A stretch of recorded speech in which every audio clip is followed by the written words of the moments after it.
சுவையான மாங்காய் பச்சடி செய்வது எப்படிங்கிறத நம்ம இப்போ இந்த வீடியோவில் பார்க்க போகிறோம். அதுக்கு ஒரு மாங்காவை எடுத்து வச்சுருக்கேன். அதை தோலோடு நான் கேரட் துருவியில் வச்சு நான் துருவி எடுத்துக்கிறேன். இந்த தோலை சீவிட்டு வேணாலும் துருவி எடுத்துக்கோங்க. இப்போ ஒரு பாத்திரத்தில் எண்ணெய், கடுகு, வெந்தயம், உளுந்து, தட்டின இஞ்சி, அப்புறம் இதுக்கு சின்ன வெங்காயம் சேர்த்துருக்கேன். 1-2 தட்டின சின்ன வெங்காயத்தையும் போட்டு இது கூட நல்லா கலந்து விட்டுக்கோங்க.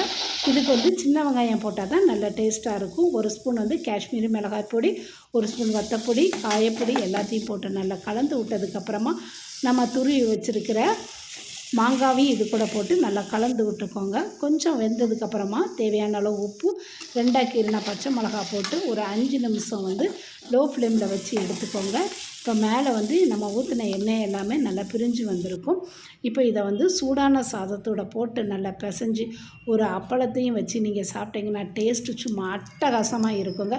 கண்டிப்பாக நீங்களும் இந்த மாதிரி ட்ரை பண்ணுங்கள். இந்த வீடியோ பிடிச்சிருந்தா லைக் பண்ணுங்கள், ஷேர் பண்ணுங்கள்.